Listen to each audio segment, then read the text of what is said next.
আসসালামু আলাইকুম। সর্বশেষ বাংলা সংবাদে আপনাদের স্বাগত। শুরুতেই সংবাদ শিরোনাম। আদালতে সাবেক দুই আইজিপি ও কাফির সঙ্গে যা যা ঘটল। বাংলাদেশ পুলিশের সাবেক মহাপরিদর্শক চৌধুরী আবদুল্লাহ আল মামুন এবং AKM শহীদুল হকের রিমান্ড মঞ্জুর করেছেন আদালত। পদত্যাগ করেছেন deputy attorney general Sujit Chatterjee. আন্দোলনের মুখে পদত্যাগ করেছেন deputy attorney general Sujit Chatterjee Bappi. গত 28 আগস্ট তিনি দ্বিতীয়বারের মতো নিয়োগ পান। এর আগে শেখ হাসিনা সরকারের আমলে ডেপুটি অ্যাটর্নি জেনারেল হিসেবে নিয়োগ পেয়েছিলেন এই আইনজীবী। শেখ মুজিবকে নবী হিসেবে উপস্থাপন করার চেষ্টা করেছিল আওয়ামী লীগ। হাসনাত। বৈষম্য বিরোধী ছাত্র আন্দোলনের সমন্বয়ক হাসনাত আবদুল্লাহ বলেছেন, আওয়ামী লীগ কোনো রাজনৈতিক দল ছিল না, বরং আওয়ামী লীগ ছিল একটা ধর্ম। রহস্যজনক কারণে বিচার বিভাগের সংস্কার হচ্ছে না, ব্যারিস্টার খোকন। রহস্যজনক কারণে এখনও বিচার বিভাগের সংস্কার হচ্ছে না, এ অভিযোগ করেছেন সুপ্রিম কোর্টের আইনজীবী সমিতির সভাপতি ব্যারিস্টার AM মাহবুব উদ্দিন খোকন। বৃহস্পতিবার পদত্যাগের বিষয় জানাবেন সিইসি। প্রধান নির্বাচন কমিশনার কাজী হাবিবুল আওয়াল বলেছেন, বৃহস্পতিবার পদত্যাগের বিষয়ে সংবাদ সম্মেলনে আনুষ্ঠানিক বক্তব্য রাখবেন। আদালতে সাবেক দুই আইজিপি ও কাফির সঙ্গে যা যা ঘটল। বাংলাদেশ পুলিশের সাবেক মহাপরিদর্শক চৌধুরী আবদুল্লাহ আল মামুন এবং AKM শহীদুল হকের রিমান্ড মঞ্জুর করেছেন আদালত। এছাড়া ঢাকা জেলার অতিরিক্ত পুলিশ সুপার আবদুল্লাহ হিল কাফিকেও রিমান্ডে জিজ্ঞাসাবাদের আবেদন মঞ্জুর করা হয়েছে। বুধবার সকাল 6:45টায় তাদের আদালতে হাজির করে পুলিশ। এরপর 7:20 তাদের আদালতে তোলা হয়। রিমান্ড আবেদনের শুনানি শেষে CMM আদালত সাবেক আইজিপি আবদুল্লাহ আল মামুনকে 8 দিন এবং শহীদুল হককে 7 দিনের রিমান্ডে পাঠায়। এছাড়া পুলিশ কর্মকর্তা আবদুল্লাহ হিল কাফির 8 দিনের রিমান্ড মঞ্জুর করে আদালত। আজ এজলাসে ওঠার পর আদালতের কাছে নিজেকে নির্দোষ দাবি করেন সাবেক আইজিপি শহীদুল হক। তিনি বলেন, আমি পুলিশ প্রধান থাকতে কোনো মিথ্যা মামলা দিয়ে কাউকে হয়রানি করিনি। পুলিশকে জনগণের কাছে নিয়ে গেছি।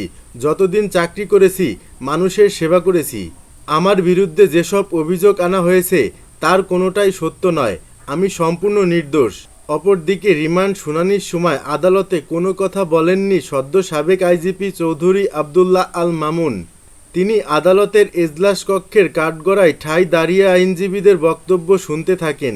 বৈষম্য বিরোধী আন্দোলন চলাকালে ছাত্র জনতার মিছিলে রাজধানীর নিউ মার্কেট এলাকায় ব্যবসায়ী আবদুল্লাহ অদুদকে গুলি করে হত্যার অভিযোগে করা মামলায় গ্রেপ্তার দেখানো হয় তাকে। এদিন প্রথমে শহীদুল হকের রিমান্ড শুনানি অনুষ্ঠিত হয়। শুনানির এক পর্যায়ে তার আইনজীবী মোর্শেদ হোসেন শাহীন আদালতকে বলেন, তিনি 2018 সালে পুলিশের চাকরি থেকে অবসরে যান। এরপর সরকারি আর কোনো লাভজনক পদে থাকেননি। তিনি বাংলাদেশ পুলিশের অভাবনীয় উন্নয়ন সাধন করেন এবং জনগণের ভরসার জায়গায় নিয়ে গেছেন। তাকে সম্পূর্ণ মিথ্যা অভিযোগে এ মামলায় গ্রেপ্তার দেখানো হয়েছে। তিনি একজন বয়স্ক ও অসুস্থ মানুষ। এ সময় তিনি শহীদুল হকের রিমান্ড বাতিল ও জামিন চেয়ে আবেদন করেন। এরপর আদালত শহীদুল হকের বক্তব্য শুনে তার 7 দিনের রিমান্ড মঞ্জুর করেন। এরপর হাজারীবাগ থানার একটি অপহরণ মামলায় গ্রেপ্তার ঢাকা জেলার অতিরিক্ত পুলিশ সুপার আবদুল্লাহ হিল কাফির রিমান্ড শুনানি শুরু হয়। এ সময় আসামি পক্ষের আইনজীবী আদালতকে বলেন, তাকে মিথ্যা অভিযোগে এ মামলায় গ্রেপ্তার দেখানো হয়েছে। তারও রিমান্ড বাতিল ও জামিন চেয়ে আবেদন করা হয়। শুনানি শেষে আদালত তার 8 দিনের রিমান্ড মঞ্জুর করেন। কাফি আদালতে কোনো কথা বলেননি। সবশেষে বৈষম্য বিরোধী আন্দোলনে ছাত্র জনতার মিছিলে নির্বিচার গুলিবর্ষণে রাজধানীর মোহাম্মদপুরে মুদি দোকানি আবু সায়েদ হত্যা মামলায় গ্রেপ্তার পুলিশের সাবেক মহাপরিদর্শক আবদুল্লাহ আল মামুনের রিমান্ড শুনানি শুরু হয়। আসামি পক্ষের আইনজীবীরা আদালতকে বলেন, আসামি মামুন চাকরিরত অবস্থায় পদ অধিকার বলে সরকারের প্রতিনিধিত্ব করেছেন। তিনি সরকারের নির্দেশ অনুযায়ী পুলিশকে কমান্ড করেছেন। তার ব্যক্তিগত কোনো পদক্ষেপ পুলিশের কাছে ন্যস্ত হয়নি।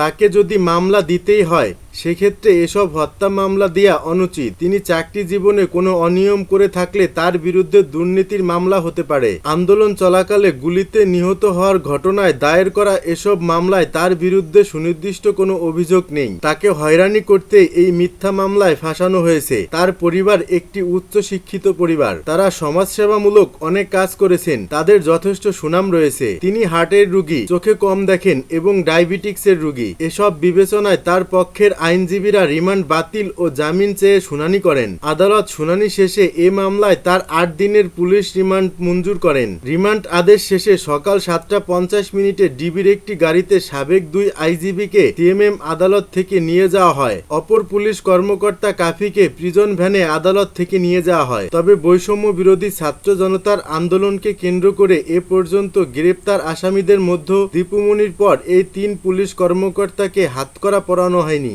পদত্যাগ করেছেন deputy attorney general Sujit Chatterjee. আন্দোলনের মুখে পদত্যাগ করেছেন deputy attorney general Sujit Chatterjee Bappi. গত 28 আগস্ট তিনি দ্বিতীয়বারের মতো নিয়োগ পান। এর আগে শেখ হাসিনা সরকারের আমলে ডেপুটি অ্যাটর্নি জেনারেল হিসেবে নিয়োগ পেয়েছিলেন এই আইনজীবী। সরকারের পতনের পর অ্যাটর্নি জেনারেল সহ বেশিরভাগ আইন কর্মকর্তা পদত্যাগ করেন। তবে তখন deputy attorney general Sujit Chatterjee সহ কয়েকজন আইন কর্মকর্তা দায়িত্ব পালন করে আসছিলেন। এ অবস্থায় গত 28 আগস্ট আগের নিয়োগ বাতিল করে নতুন করে 66 জন ডেপুটি অ্যাটর্নি ও 161 জন সহকারী অ্যাটর্নি জেনারেল নিয়োগ দেয় অন্তর্বর্তী সরকার। নতুন করে নিয়োগপ্রাপ্ত ডেপুটি অ্যাটর্নি জেনারেলের সেই তালিকায় নাম ছিল সুজিত চ্যাটার্জিরও। এই নিয়োগের পর সুজিত চ্যাটার্জি বাপ্পি সাইফুদ্দিন খালেক সহ 15 আইন কর্মকর্তার নিয়োগ বাতিলের দাবিতে বিক্ষোভ করে আসছিল আইনজীবীদের একটি অংশ। তার জেরেই পদত্যাগ করতে বাধ্য হলেন তিনি। শেখ মুজিবকে নবী হিসেবে উপস্থাপন করার চেষ্টা করেছিল আওয়ামী লীগ। হাসনাত বৈষম্য বিরোধী ছাত্র আন্দোলনের সমন্বয়ক হাসনাত আবদুল্লাহ বলেছেন, আওয়ামী লীগ কোনো রাজনৈতিক দল ছিল না, বরং আওয়ামী লীগ ছিল একটা ধর্ম।